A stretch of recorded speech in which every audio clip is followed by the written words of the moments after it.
बांग्लादेश ने दूसरे वनडे में अफगानिस्तान क्रिकेट टीम को शिकस्त दे दिया और शायद सिंपल सा प्लान बनाया था बांग्लादेश में और उसी में रिस्ट्रिक्ट किया उन्होंने अफगानिस्तान को। अगर हम टॉस जीत कर अगर हमने 2-250 कर लिया तो हम अफगानिस्तान को जो है ना इजीली उस 2-250 के टारगेट के अंदर ही जो है ना हम उन्हें फंसा कर जो है ना सारी ऑल टीम आउट कर सकते हैं और वही प्लान सक्सेसफुल हुआ बांग्लादेश का।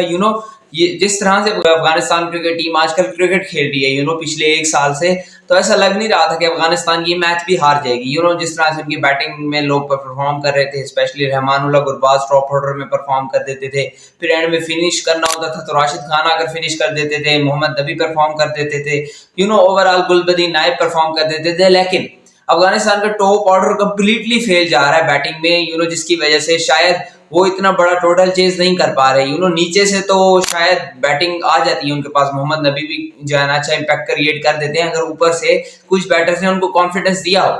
लेकिन जब आपका टॉप ऑर्डर ही नहीं परफॉर्म करेगा तो नीचे से बैटर्स को नहीं कॉन्फिडेंस मिलेगा, जिसकी वजह से शायद वो फिनिश नहीं कर पाएंगे मैच। और ऐसा ही हुआ अफगानिस्तान क्रिकेट टीम से। अफगानिस्तान क्रिकेट टीम का ना पास्ट में यही इशू था कि वो लोग ना बैटिंग नहीं कर पाते थे।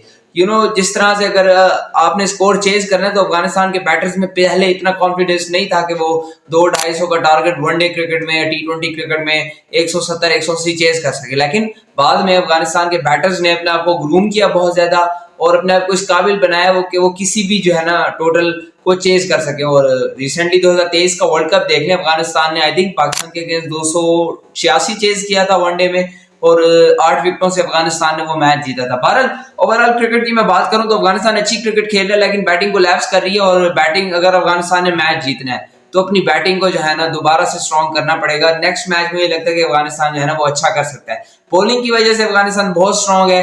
अगर यहीं पर बांग्लादेश की क्रिकेट टीम चेस कर रही होती और अफगानिस्तान बॉलिंग कर रहा होता तो शायद अफगानिस्तान जो है ना वो बांग्लादेश से ये मैच जीत जाता। लेकिन शायद टॉस ने डिसाइड किया था कि मैच किसके पास जाएगा। बहरहाल बांग्लादेश ने आज बहुत अच्छी क्रिकेट खेली है और बैटिंग, स्पेशली मैं बैटिंग की बात करूं तो बहुत आउटस्टैंडिंग बैटिंग की है। 262 का टारगेट और बांग्लादेश को पता था, मैंने स्टार्ट में बात की है ना कि अगर उन्होंने 2-250 में अफगानिस्तान कर दिए तो शायद यहाँ अफगानिस्तान के लिए बहुत मुश्किल होगा, तो वही करके दिखाया बांग्लादेश ने।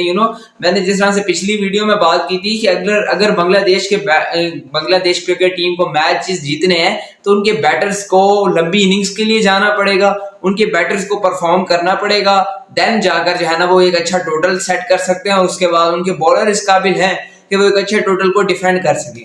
तो अब मैं इंडिविजुअल परफॉर्मेंस की बात करूं तो आज जब मोहम्मद नबी और गुलबदीन नायब स्ट्राइक पर थे, 5 विकेटें अफगानिस्तान की गिर चुकी थी और 150 स्कोर पड़े थे उस वक्त ऐसा लग रहा था कि पूरा का पूरा मैच अफगानिस्तान के पास इजीली है और ये दोनों चेज कर जाएंगे।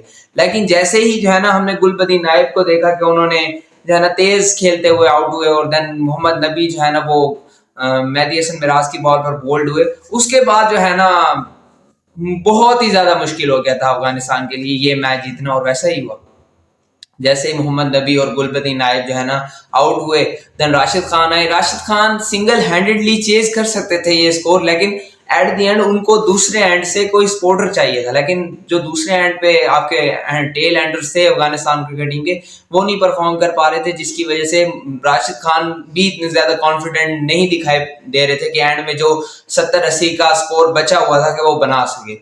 बहरहाल तो कांग्रेचुलेशंस बांग्लादेश को, दूसरा वनडे अफगानिस्तान के खिलाफ उन्होंने जीत लिया शारजा में। Let's hope for the third one day के डिसाइडर मैच के कौन जीतेगा अफगानिस्तान और बांग्लादेश का तीसरा वनडे। अब तक के लिए इतना ही, मुझे दीजिए इजाजत, अल्लाह हाफिज।